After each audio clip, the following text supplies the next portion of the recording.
क्या आप जानते हैं कि एक ऐसा दिन आता है जब साक्षात शिव जी के गले में विराजमान नाग देवता की पूजा पूरे भारतवर्ष में बड़े श्रद्धा भाव से की जाती है। लेकिन क्या आपने कभी सोचा है कि नाग पंचमी का रहस्य क्या है? क्या सिर्फ दूध चढ़ा देने से ही नाग देव खुश हो जाते हैं? और सबसे बड़ा सवाल, 2025 पे नाग पंचमी 28 जुलाई को है या 29 जुलाई को? आज हम जानेंगे नाग पंचमी का वास्तविक इतिहास, इसकी महिमा और वह रहस्य जो इसे सिर्फ एक त्योहार नहीं बल्कि एक आध्यात्मिक ऊर्जा का केंद्र बनाता है। और हाँ, अंत तक अवश्य बनी रहिए क्योंकि ऐसे दुर्लभ धार्मिक रहस्य सिर्फ मिलते हैं डिवाइन इमेजिन पर। 2025 में नाग पंचमी का पर्व 29 जुलाई को मनाया जाएगा, दिन मंगलवार। हालांकि कुछ पंचांगों में 28 जुलाई की भी चर्चा की गई है और यही दिन पूरे भारतवर्ष में नाग पंचमी के रूप में मनाया जाएगा। तो आइए अब चलते हैं नाग पंचमी के पौराणिक इतिहास की तरफ। महाभारत में नाग पंचमी की कथा।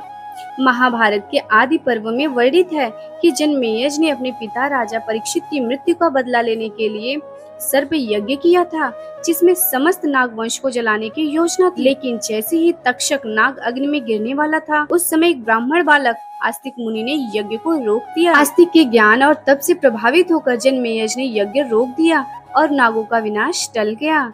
उस दिन श्रावण शुक्ल पंचमी थी और तभी से यह तिथि नागों के सम्मान और उनकी रक्षा के प्रतीक पर्व के रूप में मनाई जाती है। ये महाभारत आदि पर्व अध्याय 56-58 से लिया गया है। स्कंद पुराण नाग महात्म्य खंड। स्कंद पुराण में नागों की महिमा जान लेते हैं।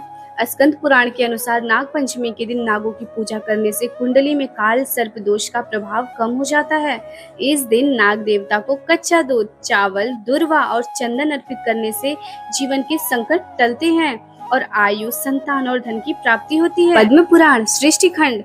पद्म पुराण में बताया गया है नागलोक का रहस्य। पद्म पुराण के अनुसार पृथ्वी के नीचे पाताल लोक में एक विशेष स्थान है, नागलोक, जहाँ शेषनाग, वासुकी, तक्षक, करकोट, ऐरावत, धृतराष्ट्र आदि नाग रहते हैं। ये नाग केवल सांप नहीं बल्कि ऊर्जावान देवता हैं, जिनकी पूजा करने से सकारात्मक शक्ति की प्राप्ति होती है। नाग पंचमी के दिन क्या करना चाहिए?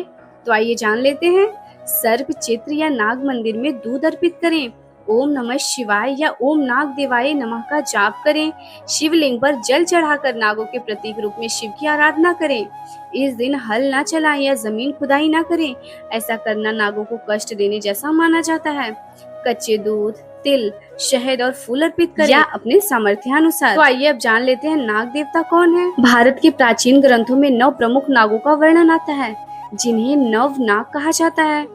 अनंत, वसुकी, शेषनाग, पद्म, महापद्म, तक्षक, करकोटक, शंखपाल, धृतराष्ट्र। इनमें से शेषनाग स्वयं भगवान विष्णु के शय्या स्वरूप हैं।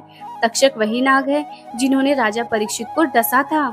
वासुकी नाग को भगवान शिव अपने गले में धारण करते हैं। नाग पंचमी का रहस्य केवल सांपों की पूजा तक सीमित नहीं है। नाग शक्ति का अर्थ है कुंडलिनी ऊर्जा, जो हमारे मूलाधार चक्र में स्थित होती है। जैसे सांप कुंडली मारकर बैठता है, वैसे ही यह शक्ति भी कुंडली बनाकर बैठी होती है। इस पर्व पर हम उस शक्ति को जागृत करने का संकल्प लेते हैं जो मोक्ष तक ले जाती है। भारत में कहाँ होती है विशेष नाग पंचमी? काशी यानी वाराणसी। नाग कुआं मंदिर में विशाल मेला। उज्जैन। नाग चतुर्थी से पंचमी तक काल भैरव के पास पूजन। महाराष्ट्र और कर्नाटक। महिलाएं घर की दीवारों पर नाग चित्र बनाकर पूजा करती हैं। नेपाल। यहाँ भी नाग पंचमी का एक महत्वपूर्ण पर्व है। क्या नाग पंचमी पर काल सर्प दोष का निवारण संभव है?